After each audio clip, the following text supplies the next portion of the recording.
বিকাশ ভবন অভিযানের ডাক 2016 গ্রুপ সি ও গ্রুপ ডি চাকরিহারাদের যোগ্য অযোগ্যদের তালিকা প্রকাশের দাবিতে অভিযান, যোগ্যদের স্কুলে ফেরানোর দাবিতে করুণাময়ী থেকে বিকাশ ভবন পর্যন্ত অভিযানে চাকরিহারারা।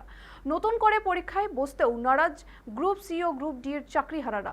রাজ্য সরকারকে যোগ্যদের চাকরি ফেরানোর ব্যবস্থা করতে হবে বলে দাবি চাকরিহারাদের।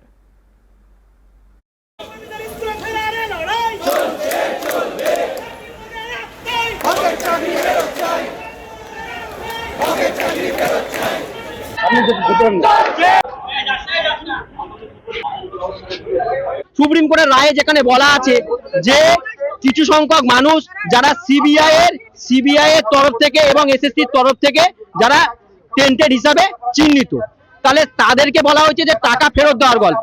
কিন্তু আমাদের যে interim relief group C group D এর ক্ষেত্রে বলা হলো, সেখানে কি বলা হলো না, নোটিফিকেশন হলো সকলকে দেওয়া হবে। তাহলে এটা কন্ট্রাডিক্টরি অফ কোর্ট হলো না? তাহলে এই জায়গাটা কি করে মানলেন? এবং সেইখানে মানার জন্য আজকের হাইকোর্টে এই যে ইন্টারিম রিলিফটা এখন প্রশ্নচিহ্নের মুখে, তার কারণ কি তার এগেইনস্টে প্রচুর কেস হয়েছে, তারা সেটা পাবে কিনা সেটা এখন প্রশ্নচিহ্নের মুখে।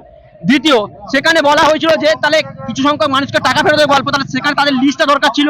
সেই লিস্টটা যদি ওনারা প্রদান করতেন এবং যারা পরীক্ষায় অংশগ্রহণ করবে তাদের লিস্টটা যদি ওনারা প্রদান করতেন, তাহলে যোগ্য অযোগ্যের ভাগটা হয়ে যেত।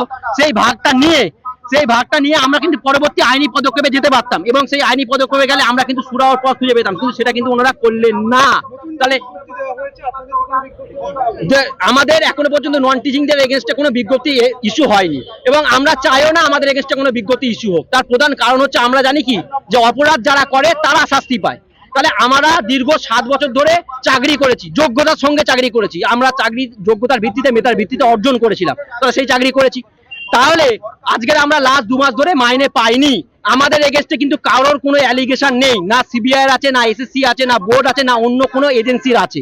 তাহলে আমরা তো কোনো অপরাধ করিনি, তাহলে আমরা কেন নতুন করে পরীক্ষায় অংশগ্রহণ করবো? অপরাধ করলে তবে তো তারা শাস্তি পায়, তাহলে আমরা কোনো অপরাধ করিনি, তাই আমরা নতুনভাবে কোনোভাবে যোগ্যরা পরীক্ষায় অংশগ্রহণ করবো না। তাই আমাদের নোটিফিকেশন বাড়ানোর কোনো দরকার নেই।